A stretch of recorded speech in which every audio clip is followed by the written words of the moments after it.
Step 1. XAI creates a shell company or an SPV. XAI does not raise money directly. They use their SPV as a middleman that only exists to receive money from investors. Step 2. The shell company raises $20 billion.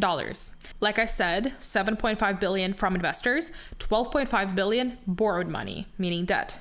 NVIDIA invests $2 billion and the rest comes from smaller investors. Of all of the invested money, NVIDIA owns $2 billion. The rest comes from smaller investors. Step number 3. The shell company buys GPUs. The SPV uses all of the $20 billion to buy NVIDIA's chips. Important, it is not the XAI that owns the chips.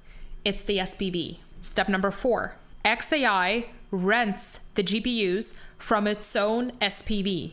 They sign a 5-year lease to rent their own GPUs from the SPV and pay monthly or quarterly payments. And the shell company essentially becomes the GPU rental business. Step number 5, everybody wins.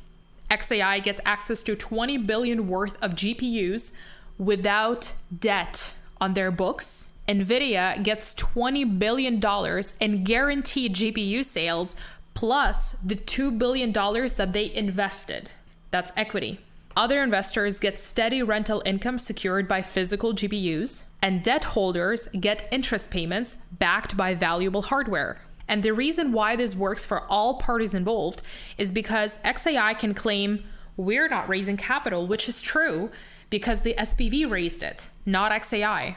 The $12.2 billion debt does not appear on XAI's balance sheet. XAI only shows rental expenses, not the massive debt. And now let's come back to the circular web that Bloomberg reported. NVIDIA invests $2 billion. SPV uses it to buy NVIDIA's chips. NVIDIA gets sales revenue. And also, don't forget about the risk. If XAI fails, the SPV investors are stuck with depreciating GPUs, but XAI comes out clean. The debt is secured by hardware that can very much become obsolete fairly quickly.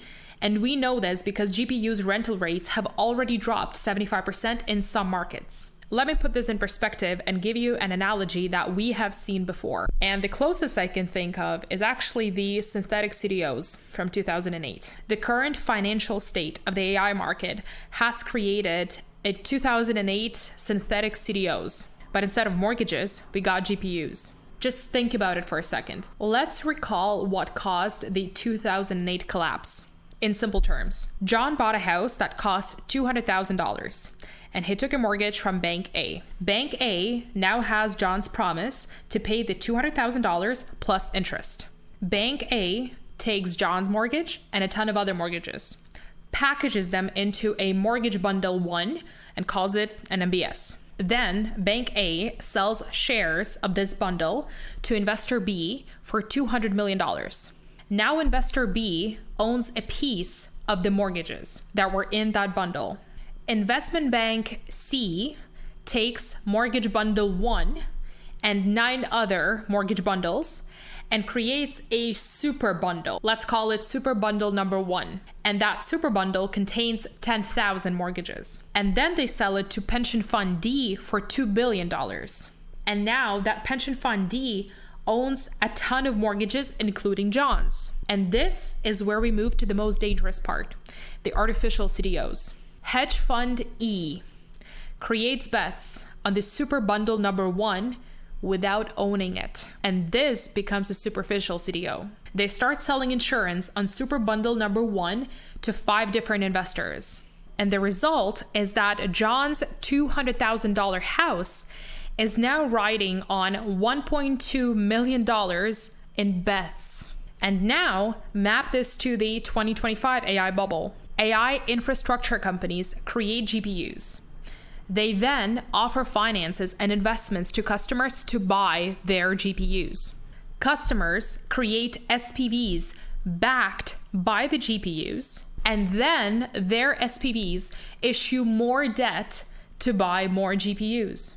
What this essentially means is that multiple financial instruments are betting on the same GPU demand, and the entire risk is placed on a piece of hardware that can very much depreciate. The whole industry is betting on the fact that we need more GPUs. That was the US loop. But there is a second, even more complex loop, the geographic one. Let's come back to the graph and see how far it spreads. Where are all these companies based? US, mostly US, France, but that's Mistral, makes sense, and the Netherlands. Nebius. What about Nebius? Nebius is an AI-centric cloud platform ready for intense workloads and full-stack infrastructure for AI. Hold up, wouldn't they be NVIDIA's competitor? Yes, but